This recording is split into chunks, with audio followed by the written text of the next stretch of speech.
May 15, 1945, President Harry Truman sat in the Oval Office, reviewing personnel files. In his hand was a list of 17 names people who had worked closely with Franklin Roosevelt for over a decade, senior advisors, cabinet members, and White House staff. Truman picked up a pen and wrote a single word at the top, out.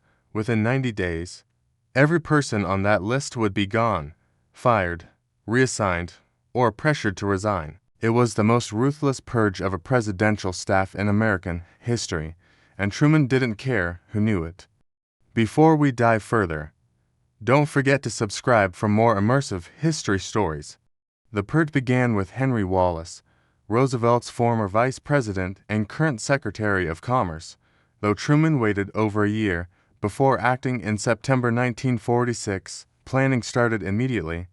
However, Wallace embodied everything Truman distrusted about Roosevelt's inner circle: naive idealism about the Soviets, loyalty to Roosevelt rather than the new president, and constant undermining of Truman by invoking what Roosevelt would have done.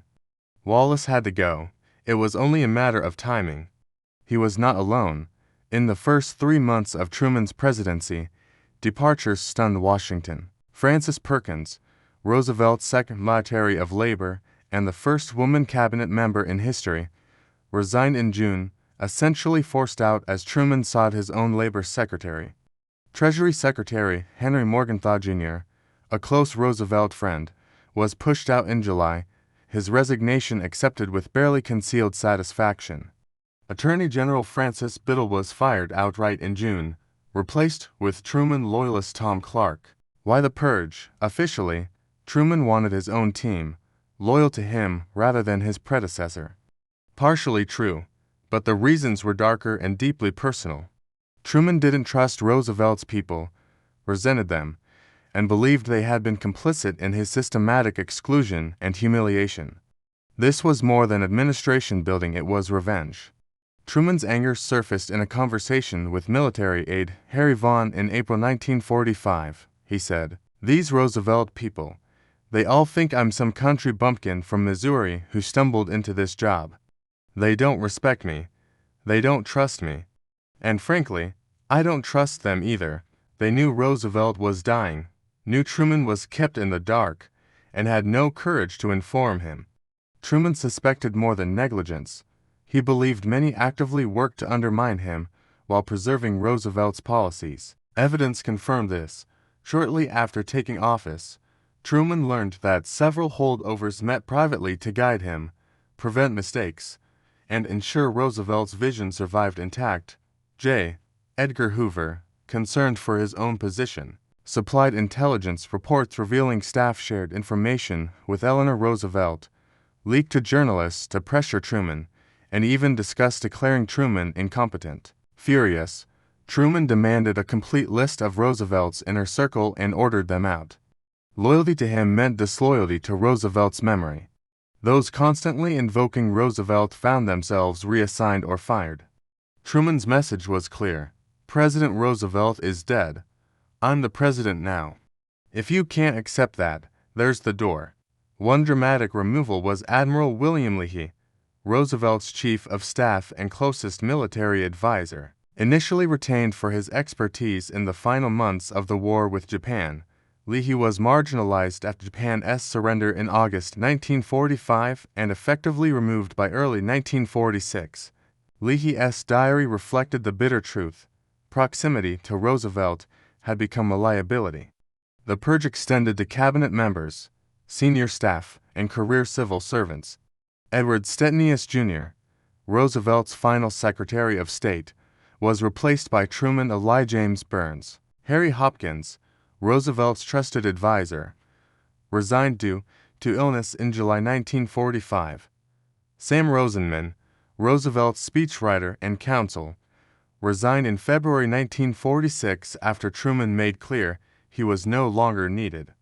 The purge shocked Washington. This was no ordinary transition, it was a hostile takeover by a president viewing his predecessor's entire operation as a threat. Newspapers debated Truman's actions. Some condemned the loss of experienced staff out of personal resentment, Others recognize that establishing authority required severing ties to Roosevelt's lingering influence. Truman also discovered some holdovers had lied to him about past decisions and agreements, including the Yalta Conference. When he asked State Department expert Charles Bolin about Roosevelt's concessions to Stalin, Bolin downplayed them. Truman later obtained the transcripts and realized the truth. Far more had been conceded than he had been told. Deception like this reinforced Truman's belief that he could trust no one loyal to Roosevelt rather than to him. Even Eleanor Roosevelt's influence ended. Initially polite, Truman's patience wore thin as she invoked her late husband's views. In October 1945, after a critical letter about labor disputes, Truman responded coldly, "Mrs. Roosevelt, I appreciate your perspective. However, I am the president now and must make decisions based on current circumstances, not what President Roosevelt might have done." Her direct impact on policy ended that day. The most painful firing was Frances Perkins, the first woman cabinet member, competent and dedicated to workers' rights, but loyal to Roosevelt. Truman endured 6 weeks of her reminders before asking her to resign, explaining he needed a labor secretary focused on his priorities. Perkins left immediately, later reflecting on Truman's sensitivity to comparison with Roosevelt. Treasury Secretary Morgenthau's dismissal was dramatic. A close Roosevelt confidant, he assumed he would continue under Truman. In July 1945, Truman bluntly told him, "Henry, you are Roosevelt's man, you're not my man. I need people loyal to me, not telling me what Roosevelt would have done." Morgenthau left stunned, and the press criticized Truman's decision. Attorney General Biddle learned of his firing through a newspaper. Truman simply confirmed, saying, "You've done fine work, but you were Roosevelt's Attorney General. I need mine." Competence, experience, and expertise didn't matter, loyalty to Roosevelt did. And those people were out. Truman demanded absolute loyalty, replacing nearly everyone in Roosevelt's inner circle within 5 months. The cabinet, staff, and even career civil servants were turned over completely, reshaping the executive branch with ruthless efficiency. The purge had lasting consequences. It cemented Truman's authority, yet cost institutional knowledge and experience. His inexperienced team made mistakes Roosevelt's veterans would have avoided, particularly in foreign relations. But Truman never regretted it. "I couldn't trust them. They were loyal to a dead man, not to me. They thought I was inadequate and tried to manipulate me. So, I got rid of them." Simple as that, Truman rebuilt the White House from scratch with people who believed in him. The purge was his declaration of independence from Roosevelt's shadow, brutal, personal, and necessary. From Truman's perspective, it was survival. He destroyed the old infrastructure to build his own, without hesitation or regret. Before we finish, make sure to subscribe for more historical insights and immersive stories from the past. You won't want to miss what comes next.